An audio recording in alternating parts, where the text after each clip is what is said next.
Bonjour à tous, j'espère que vous allez Bonjour bien. à tous. Donc il est déjà 9h29. Vous nous avez rejoint, un certain nombre de personnes déjà. Nous allons pouvoir commencer dans 1 minute ou 2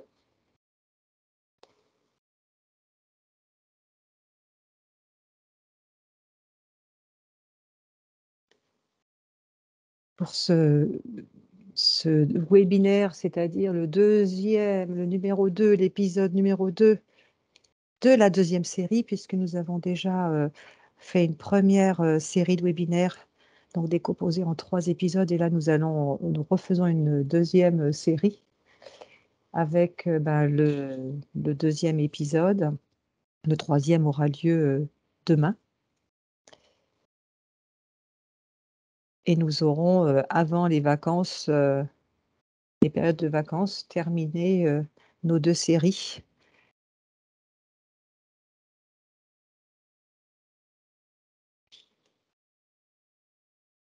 Donc, nous nous donnons la petite, minute,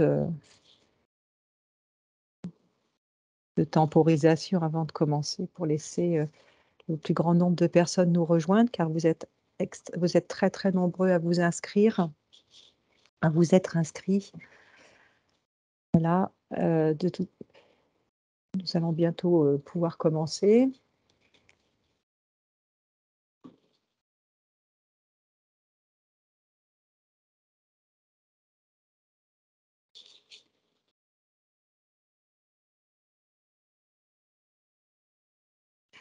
Et puis oui, juste, une petite,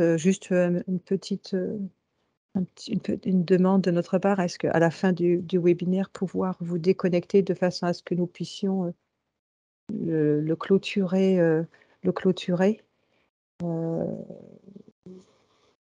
assez rapidement pour terminer bien le webinaire dans les meilleures conditions possibles. En tout cas, dans tous les cas, nous vous souhaitons une bienvenue aujourd'hui à ce webinaire et Cecilia Tavares, donc qui est notre business, comment dire? La personne en charge du projet, enfin travaillant, sur le projet, connaissant, parfaitement le projet. Notre product owner, pardon, je suis déjà à la recherche de mes mots et moi-même en charge de la direction, qualité, performance, innovation. Nous allons co-animer ce webinaire comme nous l'avons fait jusqu'à présent et puis, qui nous accompagne aussi, quelques personnes, très investies dans le projet pour prendre en charge toutes les questions et travailler probablement et répondre aussi probablement pendant tout le webinaire, en même temps qu'ensuite préparer tous ensemble les réponses à vos questions que nous allons publier après l'ensemble des webinaires. Alors aujourd'hui, nous sommes sur l'épisode 2. Nous allons faire le tour vraiment complet de ce qui concerne la création des demandes. Alors parmi vous, probablement qu'il y a des personnes qui sont déjà à l'aise avec, enfin qui utilisent couramment ou quotidiennement ou ont déjà utilisé le portail et d'autres qui se connectent peut-être pour voir comment ça fonctionne avant d'utiliser le portail. En tout cas, nous allons faire le tour de l'ensemble des possibilités, des fonctionnalités pour faire des demandes sur le portail. Donc nous sommes bien dans une logique d'un accompagnement pour tous, quel que soit l'utilisateur que vous êtes, quel que soit l'environnement dans lequel vous travaillez, que ce soit pour l'interindustrie, donc des entreprises de notre périmètre, ou bien des prestataires, des utilisateurs de prestataires, donc organismes de formation, CFA, et puis sociétés de conseil dans le cadre aussi des diagnostics, des diagnostics que nous proposons. 3 sessions d'1 heure, donc pour certains, vous avez peut-être déjà assisté à d'autres sessions. Aujourd'hui, pour d'autres, c'est la nouvelle série, donc nous sommes bien avec, bien sûr, pour une prise en main progressive. Avec les premiers pas de la prise en main, c'est surtout tout ce qui concerne principalement la connexion, la gestion des accès. Là, c'est vraiment focalisé sur maintenant les demandes et demain sur les reporting et les autres fonctionnalités du portail. Et puis les supports pour un usage individuel, bien sûr, les replays, le mode opératoire et le guide des reporting. Alors, il est vrai que J'avais prévu de les mettre la semaine prochaine et puis finalement, en réfléchissant, nous attendons d'avoir terminé les différents webinaires pour pouvoir mettre à disposition l'ensemble des supports. Sur les premiers pas, qu'est-ce que nous voyons dans ce webinaire? Donc, qu'est-ce qu'une demande? Ça nous permettra de revoir ensemble, de bien comprendre les principes que nous avons appliqués à ce portail, le fonctionnement en général, puisqu'on peut consulter, on peut naviguer, mais c'est aussi intéressant de voir comment se déroule toute la démarche de faire une demande, puis suivre l'avis d'une demande, bien sûr, avec les statuts, le suivi dans mon entreprise. Et enfin, nous aborderons le sujet, la co-construction d'une demande, puisque nous avons évoqué ce sujet dans l'ensemble de nos communications. Et pour ceux qui ont déjà assisté au webinaire, nous avons aussi expliqué déjà ça. Le principe, une des grandes nouveautés aussi de ce portail, c'est pouvoir co-construire entre entreprises et prestataires directement sur la plateforme. Alors, qu'est-ce qu'une demande? Donc, juste une demande, c'est un produit. Nous apportons cette nouvelle dimension, un produit, ce qui fait que, comme vous pouvez le voir dans une banque, quand vous allez sur vos services ou produits, vous rentrez dans le produit et vous êtes dans l'ensemble, dans l'environnement, avec tout ce qui le concerne, la manière dont on va le traiter, les informations dont nous avons besoin. Vous n'avez pas à vous poser des questions sur « Ah oui, il faudrait que je choisisse ça parce que c'est pas aujourd'hui, je parle de tel sujet ». Non, vous êtes vraiment dans cette logique, un produit, et concerne, bien sûr, qui concerne la formation des salariés, puisque c'est notre raison d'être Opco2i. Les éléments fondateurs, c'est chaque type de demande est abordé comme un produit. Donc voilà, j'ai anticipé sur le point précédent. Chaque produit dispose de ses propres caractéristiques pour faciliter la navigation. Donc je ne me pose pas d'autres questions. Je suis dans un contrat d'apprentissage, je suis dans un contrat pro, je suis dans une VAE. Je ne me pose aucune question. Je suis dedans et je suis concentrée sur ce produit. Et ce qui est commun aux prestataires et aux entreprises est visible par les deux, par tous. Voilà, donc nous allons vous le montrer tout au long de cette présentation. Et puis la traçabilité, ce qui est important, c'est que les utilisateurs savent qui est le créateur de la demande, pour autant que vous utilisez des comptes individuels, personnalisés. Nous l'avons exprimé à plusieurs reprises. Nous vous recommandons et nous insistons sur le fait d'utiliser des comptes individuels et de sortir de cette logique de compte générique compte générique, ne vous permettent pas de tracer qui fait quoi. Effectivement, ça vous limite la gestion des accès. Pour autant, vous ne savez pas qui a quoi. Donc, ça veut dire que si vous prenez le compte d'un utilisateur qui va être utilisé par toute une équipe, c'est l'utilisateur, seulement le nom de cet utilisateur qui apparaîtra. Vous ne saurez pas qui travaille derrière. Même chose pour un compte générique. Il est aussi important, pour ceux qui ont assisté aussi à la gestion des habilitations, si vous prenez un compte générique, vous ne pouvez pas gérer les aspects périmètre et fonctionnalités de vos interlocuteurs. Donc, vraiment, allez-y, vous y trouverez les intérêts au fur et à mesure. Donc, vous savez qui est le créateur de la demande. Et d'ailleurs, quand vous avez Opco2i comme créateur, on le verra, c'est bien Opco2i qui a créé dans son système la demande. Les utilisateurs sont notifiés des modifications sur une demande réalisée par un utilisateur, voire même quand vous êtes en compte générique, c'est le compte générique qui est notifié, mais qui a fait, qui est directement concerné, vous ne le savez pas. Donc, vous avez cette option de traçabilité. Et enfin, les utilisateurs sont informés de l'évolution du traitement de la demande. Alors, la première chose qu'on va faire, c'est pouvoir consulter. C'est la première chose que vous pouvez faire, puisque quand vous vous connectez, vous arrivez sur votre tableau de bord et vous allez pouvoir suivre. Donc, de façon visuelle, vous savez ce qui est en cours, votre synthèse de votre activité dans la création des demandes de financement. Et puis, vous avez aussi une information sur les actions qui ont été réalisées, enfin les dossiers sur lesquels il y a eu récemment une action. Et puis, vous avez dans la rubrique Mes demandes, vous allez le voir aussi, c'est l'accès à l'ensemble des dossiers ou des demandes. Les entreprises suivent toutes les demandes de tous les établissements, donc évidemment, en fonction du périmètre de l'utilisateur, donc quelle que soit la région chargée du traitement, donc vous avez une vision sans frontières, si on peut dire, puisqu'elle est numérique, et de tout de tous vos prestataires. Quand vous êtes entreprise, vous savez bien évidemment qui a fait quoi, dans quelle région. Bon, et puis côté prestataire, donc je dis bien prestataire, organisme de formation, mais aussi CFA, aussi société de conseil, vous allez pouvoir suivre toutes vos demandes de tous vos clients, puisque vous avez différents probablement clients dans notre groupe dans notre périmètre interentreprise. Quelle que soit sa situation géographique, c'est pareil, c'est une vision nationale et sans frontières, et quelle que soit la région chargée du traitement, ça devient effectivement votre canal d'échange sur l'ensemble sans notion de région. Par contre, vous maintenez bien sûr la relation habituelle que vous avez de proximité dans l'ensemble avec vos interlocuteurs régionaux. Alors, comment ça se présente concrètement? Alors concrètement, je vais montrer comment ça se présente. Alors du coup, là, je suis connectée en tant qu'utilisateur, entreprise. Donc, lorsque je me connecte, j'arrive sur mon tableau de bord. C'est le même tableau de bord pour les utilisateurs, prestataires. Donc, vous avez les mêmes boutons d'accès, pour accéder à la page «Mes demandes». Donc pour, y accéder, vous avez donc l'onglet, «Voir les demandes» ici enfin, vous avez le bloc avec toutes les demandes en cours en attente de validation ou validées, qui vous concernent selon, votre périmètre d'habilitation.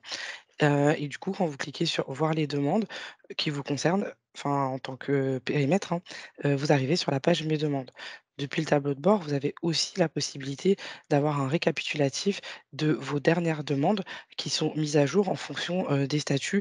Donc ici, comme on peut voir, c'est les dernières demandes que, moi j'ai consultées, ou mis à jour, dans ma page «Mes demandes». Mais vous pouvez aussi retrouver, par exemple, vos demandes, en cours, de règlement ou encore qui ont été, validées récemment dans ce récapitulatif et lorsque vous cliquez sur «Voir toutes les demandes», vous avez, les dernières demandes qui vous concernent filtrées directement sur, la date de mise à jour. Donc, vous avez, les dernières, demandes qui ont été mises à jour et donc, voilà, cette partie.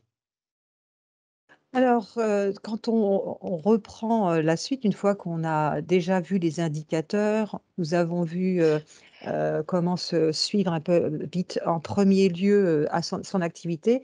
Nous avons aussi, mis en place un certain nombre de principes de navigation. Alors le vous avez vu pour ceux qui déjà l'utilisent, ce sont des blocs, d'informations. Nous avons décomposé, le produit en un certain nombre de blocs, d'informations cohérentes, ce qui vous permet de réaliser une saisie une demande à fonction au rythme des informations que vous allez disposer parce que nous sommes partis dans l'idée que lorsque nous faisons une demande, soit on la fait par, anticipation, on commence et quand on commence, ben, on fait avec les informations qu'on a et puis, ben, peut-être que les informations qui sont à notre disposition ne concernent pas une étape en particulier, mais plutôt une information dans un des blocs que l'on a mis, ce qui fait que vous allez pouvoir remplir au fur et à mesure. Et puis vous avez un suivi visuel, c'est-à-dire que vous avez les jauges qui, dès que vous commencez à remplir, commencent à se remplir, les jauges à se colorer. Et lorsque la jauge est vert foncé, bien coloré, c'est que vous avez terminé, vous avez rempli tous les champs obligatoires de votre demande. Et enfin, vous avez des boutons d'action qui agissent contextuellement, qui s'activent. Et par exemple, vous verrez le bouton transmettre qui va s'afficher quand toute la demande est bien remplie. Et dans certains cas, quand nous ne voyons pas le bouton, vous verrez, c'est parce que nous n'avons pas accès à cette fonctionnalité. Donc voilà, pour cela, c'est très important. Nous sommes sortis d'une logique de formulaire. Je remplis une page, il faut qu'elle soit complètement remplie pour passer à l'autre. Nous avons donné cette souplesse à chacun sa façon de saisir les informations. Voilà, donc visuellement, qu'est-ce qu'on peut noter, Cécilia? Oui, alors juste un instant, je partage mon écran.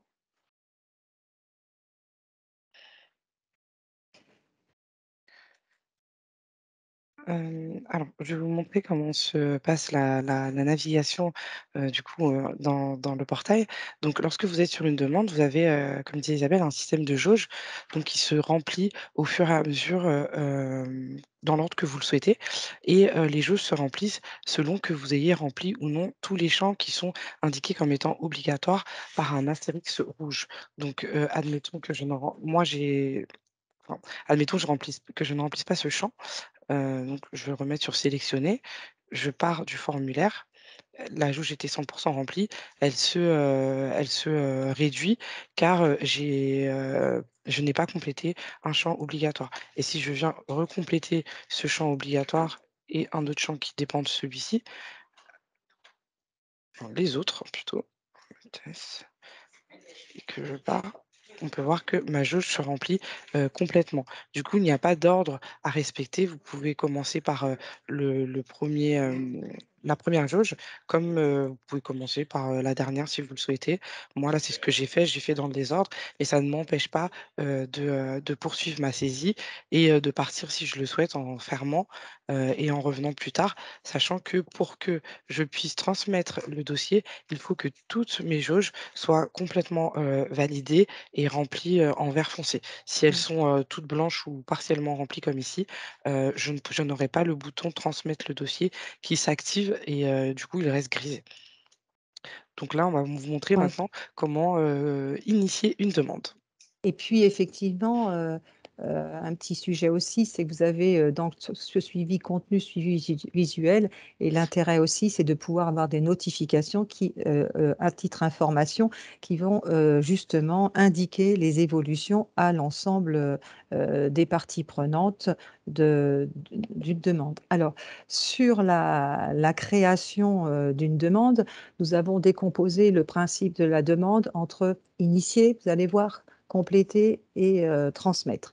Donc dans cette première étape qui est initiée, si vous avez la possi donc vous allez pouvoir faire une demande à 2 niveaux, soit à partir du tableau de bord et je fais une demande, soit dans mes demandes et dans la rubrique mes demandes et utiliser nouvelle demande. Alors cette partie, elle est vraiment réservée aux entreprises. Uniquement les utilisateurs entreprises habilités vont pouvoir faire une demande. Là, nous sommes dans cette, logique de responsabilité dans un premier temps. Et puis, quand l'entreprise ajoute le prestataire, alors ce qui est très important de savoir, c'est qu'une fois que l'entreprise a commencé à faire sa demande, cliquer sur le bouton «Faire une demande» ou le bouton «Nouvelle demande» selon, l'endroit où on se trouve, dans le portail.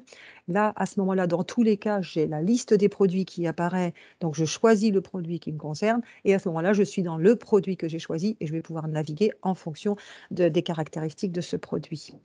Et dans le cas de cette, demande, vous allez avoir un bloc, nous allons le présenter un peu plus spécifiquement après, c'est le choix du prestataire et à partir du moment où le prestataire est ajouté dans sa demande, eh bien le prestataire va être notifié. Il est informé dès le démarrage, dès l'initialisation d'une demande quand, que son client, l'un de ses clients est bien en cours d'une demande de financement qui le concerne, donc avec une prestation à la clé, bien évidemment, pour ce prestataire. Donc, à partir du tableau de bord, faire une demande ou dans mes demandes, nouvelle demande. Alors concrètement, comment ça se passe pour initier une demande? Je vous montre ça tout de suite.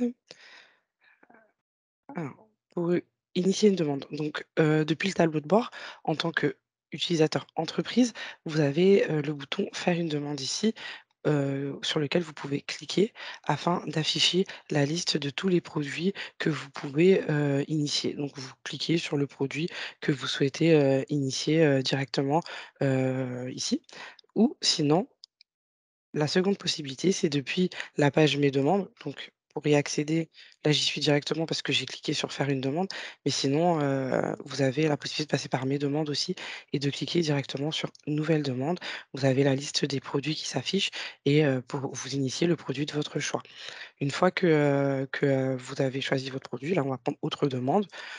Le, le formulaire de la demande s'ouvre et vous retrouvez donc ce système de jauge avec, différents formulaires que vous devez compléter au fur et à mesure et ensuite, c'est au moment de l'ajout du prestataire de formation, donc outre demande, c'est ici qu'on ajoute le prestataire de formation.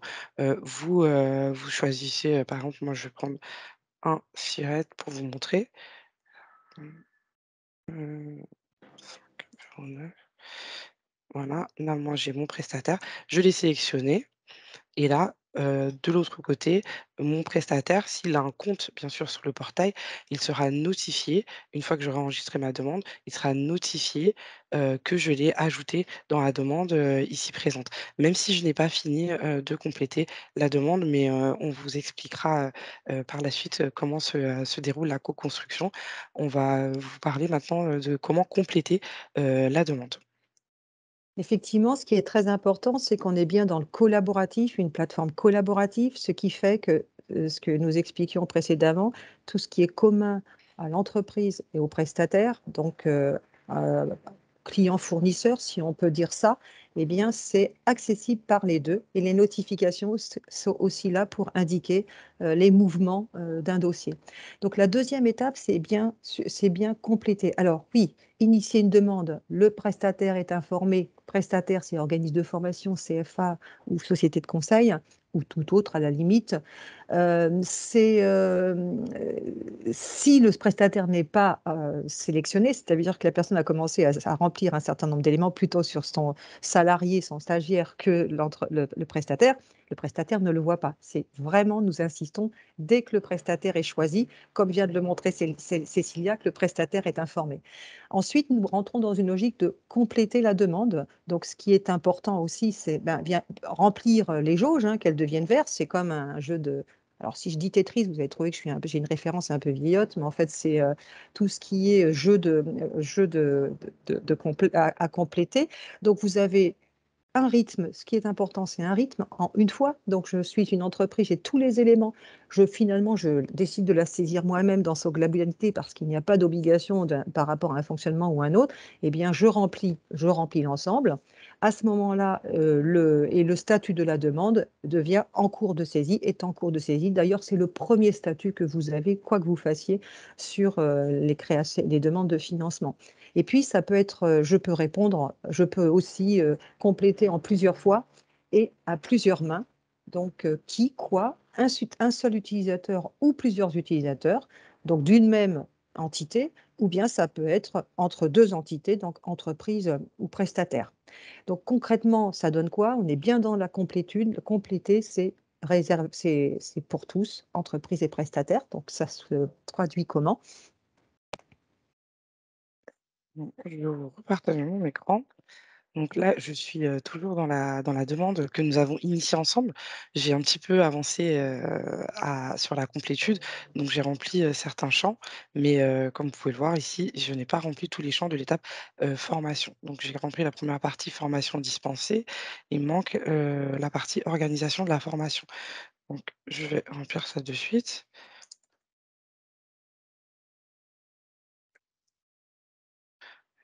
Là, ma jauge se remplit complètement. Je peux, ajouter un stagiaire. Voilà. Donc un autre formulaire s'ouvre. Donc là, j'inscris mon stagiaire. On vous montrera comment ça se passe, l'ajout des salariés, dans quelques minutes. Donc le coût pédagogique aussi, je vais le laisser pour l'instant et je vais remplir la partie éléments de suivi. Je vais aller remplir la dernière partie qui concerne les pièces jointes. Je vais mettre une pièce jointe. Et finalement, je vais vous mettre quelque chose ici pour vous montrer comment maintenant le bouton «Transmettre le dossier» s'affiche. Donc là, toutes mes jauges sont complètement remplies, ce qui a activé le bouton «Transmettre le dossier» et maintenant je peux, transmettre le dossier. Par contre, si je laisse, ma demande dans cet état-là, soit en par exemple, là, je vais renlever le coup pour vous montrer que même quand tous les jauges ne sont pas complétés à 100, vous avez la possibilité de sauvegarder votre saisie. Donc là, je sors de ma demande. Donc ça me demande si je veux, enregistrer ma demande car je n'ai pas enregistré, l'étape dans laquelle j'étais. Heu, je reviens sur ma demande pour vous montrer comment ça se présente. Donc là, admettons, je fais une modification, je mets 150 €. et je ne bouge pas, sur une autre jauge, peu importe l'ordre. Je ne sors pas de mon étape, je fais une modification. Si je ferme, on me demande si je souhaite enregistrer ma saisie. Donc là, je vais faire enregistrer, fermer. Je reviens sur ma demande, évaluation des coûts. Ma saisie a bien été sauvegardée. Par contre, si je supprime ce que j'ai saisi et que, et que cette fois je sors de l'étape en allant sur une autre étape, ça enregistre automatiquement l'étape précédente. Donc là, lorsque je vais sortir, ah ouais, bon, normalement, ça c'est pas censé s'afficher, mais si vous sortez de l'étape sans en enregistrant, en enregistrant votre étape précédente, vous n'avez pas forcément, la popine qui s'affiche. Vous inquiétez pas, votre sera enregistrée, pardon, et vous pourrez, revenir dessus, plus tard afin, de la compléter. Donc là, je vais enregistrer, je vais faire transmettre mon dossier pour vous montrer que le statut a changé. Donc je ne sais pas si tout le monde a vu, mais j'étais sur un statut en cours de saisie ici, dont Isabelle vous parlait il y a quelques minutes. Et lorsque je transmets mon dossier, donc le statut de ma demande est passé en transmise. Donc là, je peux toujours consulter ma saisie. Et vous avez aussi d'autres possibilités dont on vous parlera par la suite. Avant ça, on va vous parler, de l'ajout d'un salarié, dans une demande. On va vous expliquer comment ça se déroule. Alors effectivement, alors en ce qui concerne alors, comme, pour revenir sur la présentation, donc, effectivement, le principal, c'est si vous faites des demandes de financement, c'est pour, accompagner vos salariés dans l'évolution de leurs compétences, les former ou des stagiaires si on parle, d'autres, populations. Donc, possibilité d'ajouter un salarié, donc vous avez la possibilité de sélectionner dans la liste de salariés, qui sont déjà créés donc, la rubrique «Mes salariés» et là, vous pouvez avoir soit saisi manuellement dans les salariés parce que vous êtes, de taille différente donc si vous avez quelques salariés, vous pouvez les saisir manuellement en début d'année ou à tout moment, pour être tranquille au moment de faire une demande de financement et puis pour les plus grosses structures, vous pouvez les importer à l'aide d'un fichier d'import de façon à disposer de la liste avant aussi également de faire toutes, les demandes de financement. Mais vous avez la possibilité, bien entendu, de créer un salarié pendant la demande, puisque même dans une liste importée, il peut manquer un salarié. Donc, vous avez de la souplesse aussi dans le cadre d'une demande, de financement. Alors, ça se passe comment, quand on veut ajouter un salarié? Alors pour ajouter un salarié, là j'ai repris une autre demande, hein, puisqu'on a transmis ensemble celle qu'on avait initiée. J'en ai repris une autre que j'avais, au préalable, complétée. Donc sur l'étape inscription des stagiaires, j'avais déjà ajouté un salarié. Pour ce faire, j'ai été dans ma liste de salariés, car j'avais déjà ajouté des salariés, donc dans la page «Mes salariés». Je vais vous montrer où est-ce que ça se situe, ici. Donc, dans mon entreprise, j'arrive sur mes données entreprises et j'ai plusieurs onglets à ma disposition, dont l'onglet Mes salariés. Je clique sur l'onglet Mes salariés et là, comme vous pouvez le voir à l'écran, j'ai déjà ajouté 2 salariés. Donc, j'ai le choix soit d'ajouter d'autres salariés par import, donc en cliquant sur le bouton et je choisis mon fichier et ensuite je choisis le mode d'importation que je souhaite faire. Donc, soit j'importe et je remplace l'intégralité de ma liste de salariés actuelle, soit je complète ma liste de salariés actuelle. Donc voilà, pour les imports. Ou sinon, j'ai une autre possibilité, c'est d'ajouter manuellement, mes salariés. C'est ce que j'ai fait ici pour mes 2 salariés. Donc je clique sur le bouton «Ajouter un salarié».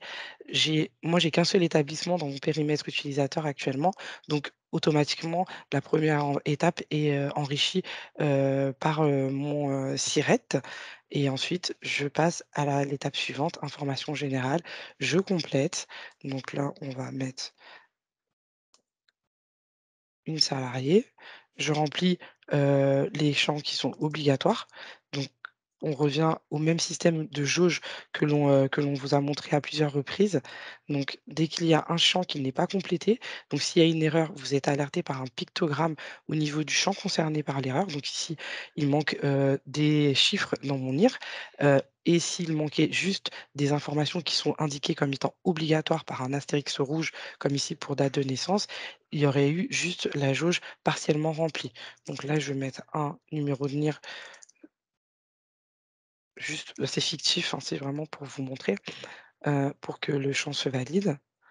J'ai encore oublié quelque chose, donc le champ, travailleur handicapé, donc là, je vais mettre non. Vous pouvez valider soit en cliquant sur le bouton en bas du formulaire, soit en passant sur une autre étape directement. Pour changer un peu, je vais passer par là. Donc situation, professionnelle, je remplis encore une fois les champs obligatoires. Il n'y en a pas d'autres et je passe ici à la dernière étape, j'ai un bouton pour valider, donc je valide et mon, bouton enregistrer le salarié, c'est, activé. Donc là, je clique et mon salarié s'est bien ajouté à ma liste de salariés. Donc ça, c'est la première possibilité pour ajouter un salarié. Mais, ça, c'est si vous avez fait cette démarche au préalable, avant d'enregistrer votre demande ou comme moi, là, j'ai fait pause sur ma demande et je suis partie ajouter un salarié. Donc je vais revenir sur ma demande qui est en statut en cours de saisie, comme je l'avais déjà initié. Je clique, je viens sur l'étape inscription des stagiaires. Donc j'ai toujours mon stagiaire que j'ai inscrit et moi, je souhaite, du coup, aller chercher, salariée que je viens d'ajouter avec vous. Donc madame Jean. Donc je clique, le formulaire, du détail du salarié s'ouvre avec toutes les informations que j'ai, indiquées lors de l'ajout du salarié et je clique sur inscrire le salarié. Si des champs, obligatoires ne sont pas complétés, vous n'aurez pas la possibilité d'inscrire le salarié.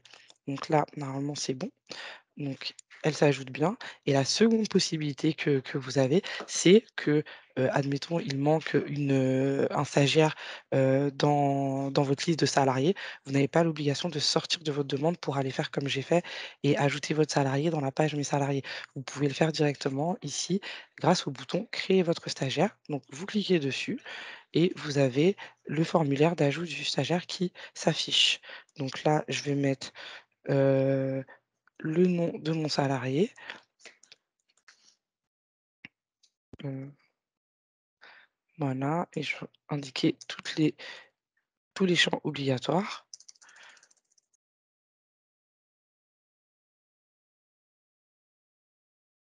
et voilà, vous voyez comme je n'ai pas rempli tous les champs obligatoires, le bouton «Créer le salarié» ne s'est pas encore activé. Donc je vais aller terminer ma saisie et là, maintenant, c'est bon, j'ai rempli tous les champs obligatoires, donc le bouton «Créer le salarié» s'est activé. Donc je clique dessus et mon salarié s'est ajouté, donc madame Mona est bien ajoutée dans, la demande, grâce à, la création que je viens de faire. Et à présent, on va vous montrer transmettre, la demande ou la remettre en cours de saisie.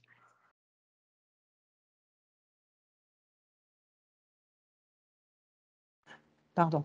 Heu, alors, nous avons aussi j'en profite pour, repréciser, quelques petites choses au vu des questions dans le fil, de discussion.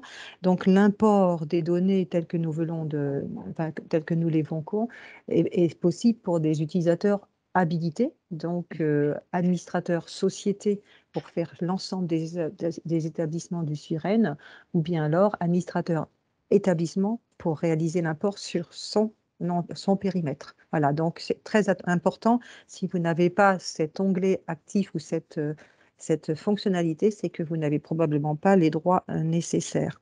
Et puis, il y a aussi comment les prestataires, on parle de notification, tout le monde est informé, tout se passe dans le portail. Nous ne voyons pas de message, il n'y a pas d'information, il n'y a pas d'alerte messagerie pour le moment.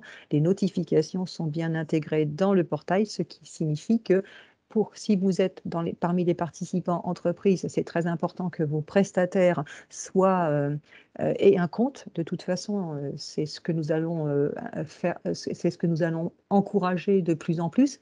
Et puis pour les prestataires qui participent, à ce webinaire, beh, vous pourrez, voir au fur et à mesure les bénéfices de cette plateforme et surtout, bah, de prendre le réflexe d'aller, de vous connecter, dans votre, compte pour suivre les notifications. Et puis, les demandes, quand vous commencez à initier une demande, vous la faites quand vous voulez. Vous pouvez la faire avant même, comme je le disais tout à l'heure, d'avoir choisi ou d'avoir, oui, défini le prestataire. Donc vous pouvez anticiper, créer votre demande. Vous pouvez aussi commencer sans avoir enregistré le salarié et si vous voulez encore plus anticiper avant l'arrivée d'un salarié, ça va dépendre de votre organisation interne. Est-ce que vous pouvez avoir créé un salarié dans votre base salariée avant son arrivée? Ce sont des règles internes qui vous sont propres, mais en fonction de vos règles, vous pouvez vous organiser dans votre espace comme vous le souhaitez. C'est bien l'objectif de ce nouvel environnement. Et puis, comme venait de l'indiquer Cécilia pendant la présentation, on a initié, vous avez complété, la demande est totalement faite, vous venez de la transmettre, elle a pris un statut transmise. Eh bien, cette action de transmettre à l'OPCO, aujourd'hui, elle n'est dédiée aux entreprises. Nous sommes partis du principe que la responsabilité de faire une demande, d'initier une demande, c'était la responsabilité de l'entreprise et de transmettre à l'OPCO était aussi la responsabilité de l'entreprise. Nous prévoyons dans le temps nous prévoyons une évolution, c'est de permettre aussi à une entreprise de déléguer la totalité de la réalisation de la demande à un de ses prestataires. Mais aujourd'hui, nous avons opté pour entreprise. L'entreprise est responsable de transmettre. Alors, si maintenant, dans la mesure où la demande a été transmise et que vous vous rendez compte que vous avez, bah, oublié ou une anomalie, vous vous êtes trompé dans la saisie, le document, joint n'était pas le bon, eh bien, vous avez la possibilité de remettre en cours de saisie votre, dossier, de façon à pouvoir procéder aux modifications nécessaires. Sans Dans le statut, tant que la demande est en statut transmise, il est possible de la remettre en cours de saisie et puis, le suivi est bien sûr accessible à tous les utilisateurs, que vous soyez prestataire ou entreprise, le statut de la demande et bien sûr, les informations sont toujours liées, aux habilitations de l'utilisateur. Alors voilà comment ça se passe. Alors, je vais vous montrer, sur mon écran.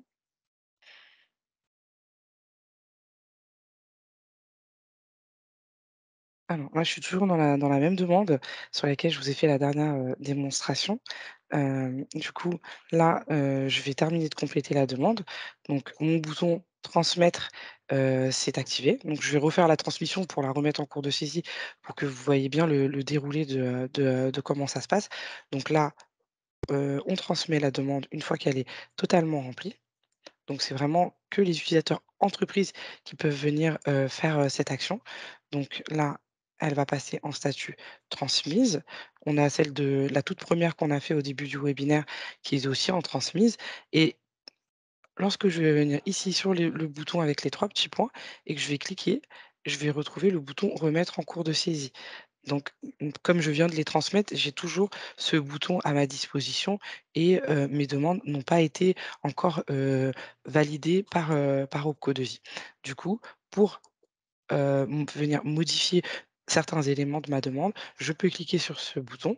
Donc lorsque je clique, on m'indique que je vais de nouveau pouvoir apporter des modifications à ma demande, mais que je dois faire attention à ne pas oublier de la transmettre de nouveau, car sinon elle restera, en statut en cours de saisie. Donc je vais vous montrer comment ça s'articule. Donc là, je clique sur «Poursuivre». Donc ma demande se réouvre. J'ai de nouveau accès au bouton «Transmettre». Donc je vous montre la différence avec une demande qui est transmise. Vous n'avez plus le bouton «Transmettre». Vous avez encore les jauges, mais pas le bouton. Donc on va se remettre sur la demande. Donc j'ai le bouton «Transmettre». Admettons que, finalement je vais changer, mes stagiaires. Je souhaite supprimer un de mes stagiaires. Il y en a qu'un seul qui va participer à la formation, donc je le supprime. Je reviens ici, je fais les modifications aussi. Voilà, je vérifie et toutes mes jauges sont encore à 100, donc je peux de nouveau, transmettre, ma demande maintenant que j'ai apporté les modifications comme la toute première fois. Et voilà, ma demande est repassée en statut transmise. Je peux venir consulter. Je n'ai plus qu'un seul stagiaire dans ma demande. J'ai, changé ici le coût pédagogique, par stagiaire. J'ai mis un coût total et j'ai, toujours le bouton transmettre, mais il est grisé cette fois-ci.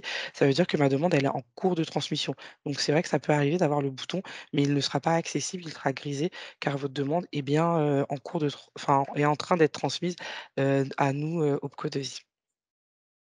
Et maintenant, on va vous montrer comment s'articule la, co-construction avec le prestataire de formation ou, autre cabinet de conseil. Et en même temps, alors donc nous sommes bien je pense que c'est très important, c'est de considérer que seul le statut transmise permet de remettre en cours de saisie pour modifier une demande. Quand elle est en cours de traitement, quand elle est validée, il n'est plus possible de modifier la demande sur le portail. S'il y avait une modification, pour le moment, vous passez, en direct avec votre interlocuteur habituel, mais normalement, plus de possibilité de modifier, en tout cas par le portail. Et puis, ce que comment donc ce qui veut dire par contre, ce que vous pouvez faire, ce qu'on peut peut-être dire Cécilia, c'est que même si une demande est validée, vous pouvez toujours ajouter des documents, quelle que soit la demande, des documents qui ne sont pas obligatoires, mais des documents que vous pensez bien de déposer sur la plateforme, soit pour échanger avec votre prestataire parce que vous avez des éléments, qui sont utiles, je ne sais pas, un accord, de principe entre vous, enfin un certain nombre d'éléments ou des éléments concernant, la formation en tant que telle, mais qui ne sont pas des éléments obligatoires pour obtenir le financement. Vous avez la possibilité de le faire une fois le dossier même validé. Et puis, pour en revenir sur les statuts, donc vous avez des couleurs, puisqu'on vous avait dit, nous vous avons dit précédemment au début que vous aviez un suivi aussi visuel, et bien les couleurs ont aussi un sens. Donc tout ce qui est en rouge, la couleur rouge, ça veut dire que l'action de l'utilisateur à destination, est attendue par, comment dire, est attendue sur le portail. Ça veut dire que l'utilisateur du portail doit agir, peut agir la demande. Donc, quand on dit agir, c'est soit l'entreprise, soit le prestataire. En aucun cas, l'OPCO, les collaborateurs d'OPCO ne peuvent agir car, juste pour rappel, ce portail est accessible aux utilisateurs externes, donc vous, les participants, entreprises, prestataires. Les collaborateurs d'OPCO2I n'ont pas à avoir de compte, ne pe- vous n'a- vous ne- il n'est pas recommandé, il est plutôt proscrit le fait que vous créez un compte pour des collaborateurs internes ou que vous puissiez donner vos identifiants. Donc, nous, les collaborateurs, maintenant, travaillent dans notre système de gestion. Par contre, ils peuvent se connecter en même temps que vous, en tant qu'eux, et visualiser les choses en même temps que vous, sans pouvoir agir sur la plateforme. Alors, et vous avez aussi la couleur orange, ça veut dire que là, c'est OPCO, c'est l'OPCO qui est en action. Donc, quand c'est transmis, ça veut dire que chez nous, nous avons à travailler. Quand c'est en cours de validation, nous prenons en charge. Quand c'est en cours de règlement, nous sommes en train de traiter.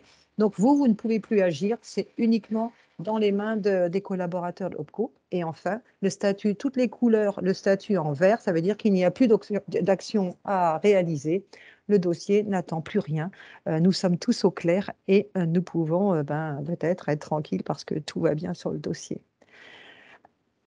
Alors, une fois qu'on a fait le tour de la demande, on a vu que finalement, eh bien, il y avait initié, compléter et transmettre. Alors, qu'est-ce que ça donne dans le cas de la co-construction? Alors, qu'est-ce que ça signifie co-construction?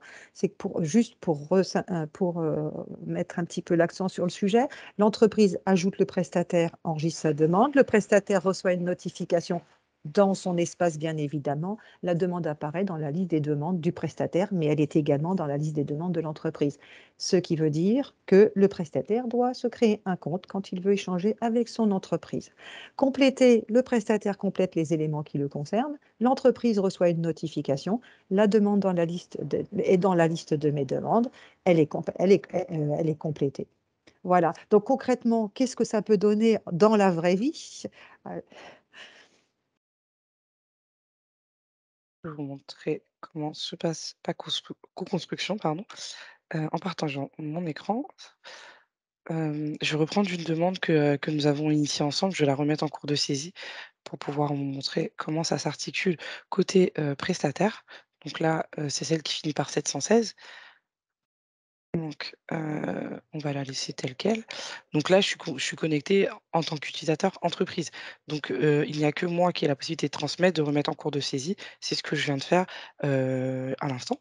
Donc, c'est la demande qui finit par 716 et je vais, aller juste vous montrer là, à l'étape, prestataire de formation, j'ai mis, ce prestataire donc, sur ma demande. Donc j'ai enregistré. Ce qui signifie que normalement, côté prestataire de formation, comme il a un compte sur le portail, il a dû recevoir ou il va recevoir, une notification. C'est pas forcément instantané, donc on va voir si, il a eu une notification. Là, on peut voir qu'il a des notifications. Lorsqu'on clique, on peut voir qu'il y a, une notification concernant la demande terminant par 716, même une autre encore aussi, et du coup, il a été, notifié que, du coup, l'opérateur de compétences interindustrielles l'a, indiqué, comme étant le prestataire de formation dans, la formation, test webinaire, hein, c'est un test, et la demande DE 2022-06-12-716. Donc j'ai un lien pour accéder directement à la demande où je peux aussi aller, comme je vous montrais tout à l'heure, via, voir, les demandes ou, mes demandes ici.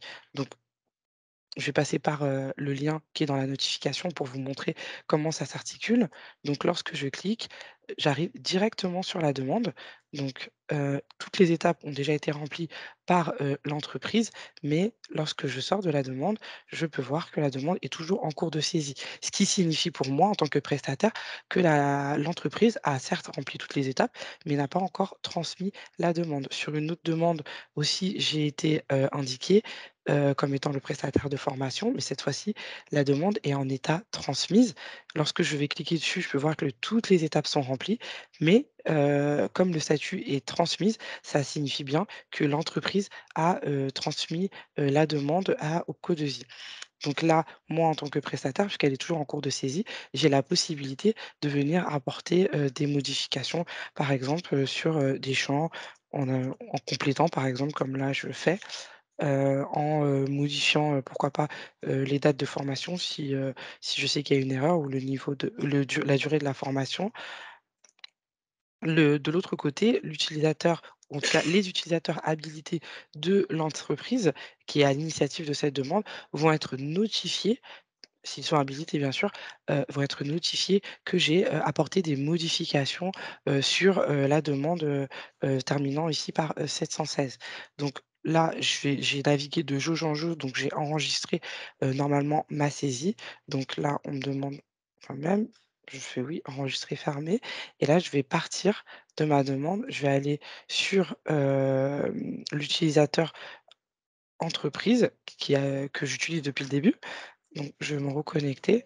C'est pas forcément instantané, donc là, c'est un petit peu rapide, donc j'ai pas encore la notification, mais normalement, vous recevrez une notification, vous, utilisateur entreprise, dès lors que le prestataire de formation aura fait une modification dans une de vos demandes et aura enregistré sa saisie. Donc je vais aller reprendre ma demande terminant par 716, elle est ici, et on va aller voir si, les modifications que le prestataire a fait ont bien été prises en compte. Donc oui, là, on peut voir dans intitulé CQP, il y a bien les éléments que j'ai saisis lorsque j'étais connectée en tant que prestataire et aussi j'avais modifié, ouais, la durée, donc j'avais mis 150 heures, 155 heures pardon, et j'avais modifié la date de début. Donc ça a bien été enregistré et donc c'est à moi, utilisateur entreprise, de vérifier, de revérifier la demande dans ces cas-là, afin d'être certaine des informations que je transmets, à Opco2i. Et moi, j'ai bien le bouton «Transmettre le dossier», alors que lorsque je suis connectée en tant qu'utilisateur prestataire de formation et que je vais sur ma demande, donc celle-là, finissant par 707, je n'ai pas le bouton. Donc je vous montre bien la différence et tant qu'elle est en cours de saisie, j'ai la possibilité, moi, de faire, des modifications. Aussi, une fois que la demande est transmise à Opco2i, l'utilisateur prestataire de formation est notifié. Donc là, je vais la retransmettre et dans quelques minutes, parce que je rappelle que c'est pas instantané, normalement, l'utilisateur prestataire de formation reçoit une notification lui indiquant que, l'entreprise, a bien, transmis, la demande. Donc là, c'est une autre demande qui a été transmise, mais comme j'ai été indiqué comme étant le prestataire de formation, je suis notifié que, la demande est transmise et j'ai la possibilité toujours de la consulter et je peux regarder la demande, les différentes étapes et lorsque je sors de la demande, donc là, c'est celle qui finit par 715, je vois bien l'état de la demande ici 715 en transmise. Voilà pour cette partie de co-construction. Super. Alors, j'en profite, avant de passer à la slide enfin, pour avant de j'en profite avec la synthèse. C'est tout ce qui concerne les salariés, c'est bien à la main des entreprises, car nous avons sur cette plateforme intégré et bien appliqué le respect des données personnelles, donc RGPD, ce qui fait que nous sommes partis du principe quand même que les données salariées appartenaient à l'entreprise, étaient sous la responsabilité de l'entreprise, ce qui fait que le prestataire, lui, ne peut pas créer un salarié aujourd'hui. Et comme je le disais en début de webinaire, nous allons travailler sur la possibilité la possibilité qu'une entreprise puisse déléguer, si elle le souhaite, la totalité de la gestion d'un dossier à un de ses prestataires, mais il y aura une autorisation qui devra être donnée sur le portail pour que vous soyez bien en co-construction et en co-responsabilité de ce qui peut se passer dans le cadre d'une demande de financement. Alors, en synthèse, qu'est-ce que c'est que la co-construction? Vous avez vu, ce sont des fonctionnalités qui sont riches. Bien évidemment, les notifications n'arrivent pas en temps réel, mais nous ne sommes pas forcément tous ensemble à chaque fois au téléphone pour dire où est-ce que vous en êtes, regardez, est-ce que vous avez bien la notification. Donc, nous sommes bien dans une logique un petit peu asynchrone, comme vous faites avec la messagerie. Donc, la co-construction, elle est bien adaptée à la relation à vous entre les utilisateurs. L'entreprise est responsable de sa demande, elle crée la demande totalement ou partiellement et la transmet. Le prestataire complète la demande ou la visualise, mais il peut aussi à tout moment ajouter des documents dans la mesure où cela est nécessaire, même si cela n'est pas obligatoire pour le financement. Et puis, de l'information au fil de l'eau. Pendant toute la durée de vie du dossier, vous allez pouvoir suivre l'évolution. Donc, de façon à ce que chaque partie prenante de la construction, de la co-construction, de la demande ait l'information qui lui est nécessaire et bien, les documents ajoutés, que ce soit des documents publiés par OPCO2I et des accords de prise en charge. Les accords de prise en charge, quand la demande est validée, elle est bien validée, eh bien, vous avez l'accord de prise en charge donc dédié, spécifique à l'entreprise qui est visible dans la demande, dans la partie du dossier document. Et puis, vous avez pour le prestataire l'accord de prise en charge qui le concerne, qui est également disponible dans son dossier aujourd'hui. Donc, attention, cette fonctionnalité est active à partir du moment où la demande a été faite depuis le 1er juin avec le nouveau portail. Tout ce qui a été créé, l'ancien portail n'est pas forcément, les accords de prise en charge ne sont pas forcément mis à disposition, mais ce qui se passe depuis le 1er juin est visible par tous. Je voulais aussi préciser que nous avons fait une campagne de communication auprès des entreprises, mais aussi des prestataires. Nous les informons que le portail est à leur disposition. Donc, si parmi les entreprises, vous travaillez avec des prestataires qui ne sont pas forcément au courant, n'hésitez pas, vous pouvez leur dire de se créer un compte puisque tout se passe et ils gagneront à y aller. Et puis, il suffit seulement d'aller sur Internet et de faire accéder à mon espace. Et à ce moment-là, la personne n'a plus qu'à créer son compte et elle pourra avoir accès à ces informations.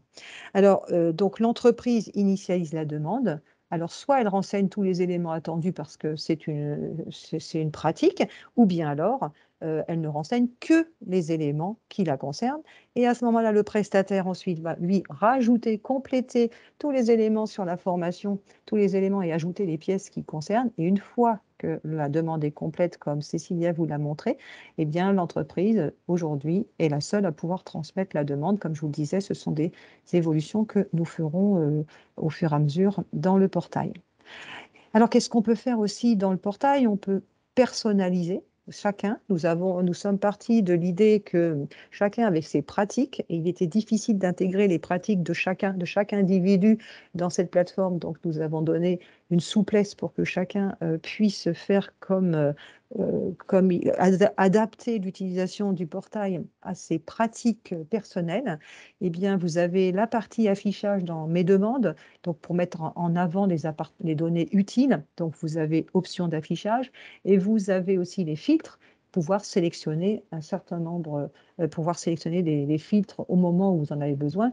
Mais aussi, vous pouvez enregistrer vos pratiques, comme je le disais précédemment, et vous créer des favoris de façon à pouvoir cliquer uniquement sur le favori lorsque vous revenez un peu plus tard.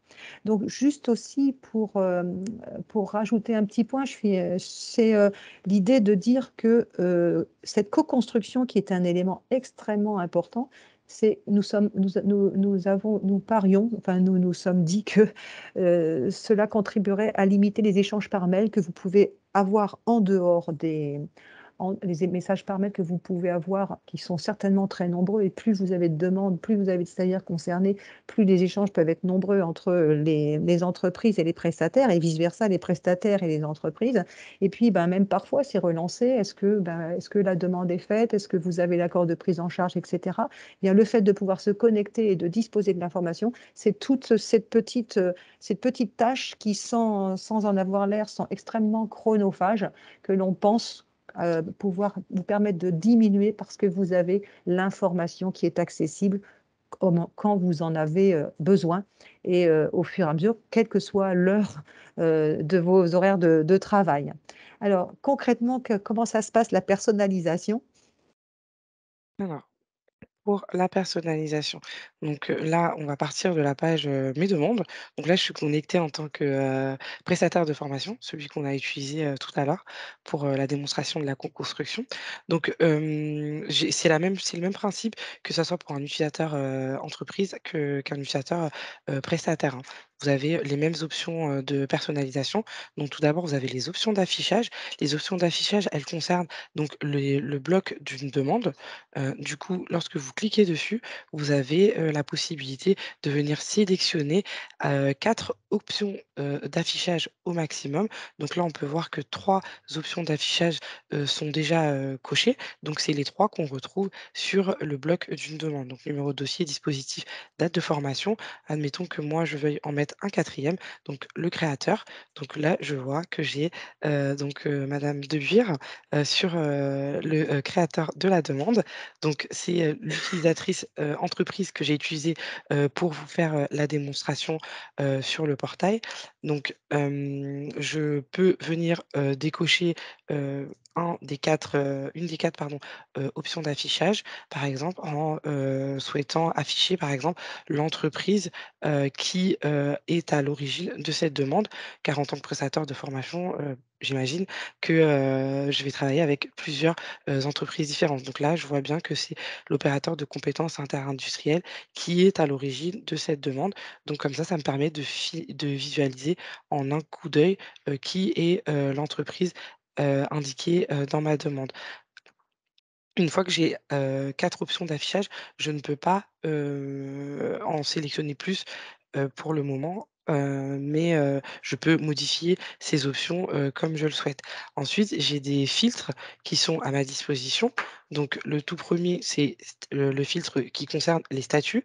Donc je peux décider de filtrer, toutes mes demandes qui sont pour le moment en cours de saisie, donc qui n'ont pas encore été transmises par, l'entreprise. Car je vous rappelle, là, je suis connectée en tant que prestataire. Donc lorsque je fais appliquer, j'ai toutes mes demandes qui me concernent, en tout cas dans lesquelles je suis, indiquée comme étant le prestataire qui s'affiche. Et si je le souhaite, je peux venir ici ajouter ce filtre à mes favoris. Donc c'est ce que je vais faire. Donc là, je vais mettre en cours de saisie. Je vais personnaliser ma page que j'ajoute, aux favoris. Je vais choisir, une icône, pardon. Voilà, je vais faire enregistrer, fermer. Cela me permet de venir directement sur, la page, filtrée sur mes demandes en cours de saisie lorsque je vais me connecter et il en est de même pour tous les autres statuts qui sont à ma disposition. Aussi, j'ai la possibilité de filtrer par des différents dispositifs, présents dans le portail. Donc je peux choisir de choisir, tous mes produits, autres demandes. Donc lorsque je croise en cours de saisie autre demande et que je fais appliquer, donc je peux voir que j'en ai un certain nombre ici et je peux croiser de manière différente.